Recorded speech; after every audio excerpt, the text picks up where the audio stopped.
Gua kasih analoginya ya biar kalian bisa nyerap ya. Gua ada di hutan sekarang ya. Kita berada di hutan. Di hutan tuh ada jalanan lurus panjang. Ini ada 4 orang di sini ya. Ada orang bodoh, ya orang malas, orang penakut, sama ada orang arogan. Gua ada McLaren di situ. Gua punya McLaren dan gua punya peta. Ya petanya peta yang masih analog, bukan peta digital, bukan Google Maps ya, peta.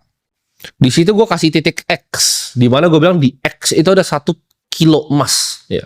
Ini semua 4-4-nya miskin beneran nggak punya duit ya. Orang bodoh, orang malas, orang penakut, sama orang arogan ini. Orang bodoh ya. Ketika gue kasih ngomong seperti itu, dia akan ngomongnya apa? Oh, ini mobil terlalu kompleks, gue buka pintunya aja nggak bisa. Ntar gue jalan gimana? Nggak bisa lah, gue nggak bisa lah naik McLaren, gue bodoh gitu. Gue nggak naik McLaren. Nah, tapi menurut kalian, kalau gue tanya ini, gue random sampling ke 100.000 yang nonton ini, berapa banyak yang kira-kira begitu? Yang gue nggak bisa naik ini. Sedikit. Makanya gue bilang tadi, cuma 1% yang bodoh. Yang malas. Orang malas dia akan baru lihat petanya, dia akan pikir, anjrit ini jalan jauh banget loh. Ini jalan bisa kira-kira 3 bulan loh gue di jalan. Ya tapi gue bilang, ada emas loh 1 kilo di ujung jalannya. Ini gue kasih uang buat bensin, ini gue kasih uang buat lu cari makan juga gitu loh. Itu 1 kilo tapi.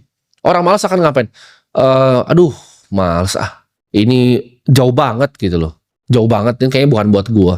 Orang malas ini akan punya 1001 alasan loh untuk dia nggak jalan. Karena dia malas aja gitu loh. Dia bener-bener malas. Yang ketiga, orang yang penakut. Ketika gue kasih ini McLaren, ini petanya di X ini 1 kilo emas. Apa yang dia akan pikir orang penakut? Aduh, kalau nanti McLarennya kekencangan terus nabrak gimana? Oh, nanti kalau misalnya nggak ketemu tempat isi bensin gimana? Kalau nggak ketemu tempat buat cari makan gimana? Semuanya dia penakut. Tapi ketakutan itu jadi alasan dia. Dan akhirnya dia nggak berangkat. Terus ketika gue tanya, ketiga orang itu tadi, yang bodoh, ya, yang pemalas, sama yang penakut, gue tanya, lah kok terus lu nggak mau jalan? Mereka nggak mau jalan gitu. Yang bodoh nggak tahu cara nyalain mobilnya, yang pemalas dia beneran malas karena itu jalannya 3 bulan gitu, panjang. Padahal gue udah bilang loh kayak yang pemalas, gue kasih lu mobil paling cepet loh, McLaren ini, mobil terbaik ini untuk lu nyampe ke tujuan. Udah malas lah. Mereka bertiga itu akan mikir bahwa mereka mau emasnya, tapi mereka maunya dikasih gitu. Mereka maunya dikasih sekarang, sini kasih emasnya ke gue. Gue nggak mau pakai McLaren lu jalan ke sana, nggak mau. Dan ini yang terakhir, orang yang keempat nih, yang gue bilang 90% dari kalian. Nanti kalian nggak paham kenapa analogi ini gue utarakan, ya. Karena ini real terjadi sama kalian semua yang nonton gue. Gue kasih dia ke orang arogan ini. Ini kunci mobilnya. Ya, mobilnya ada di sana. Lu jalan mungkin sekitar 10 menit, itu ada mobil di belakang pohon situ. Itu ada jalanan yang beda. Ini kunci mobilnya.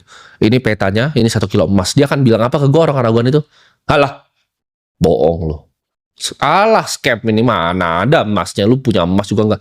Gue padahal orang yang punya paling banyak emas di kota itu misalnya. Emas gue tuh banyak sekali, berkilo-kilo. Itu gue cuman kasih hadiah 1 kilo aja buat yang mau jalan.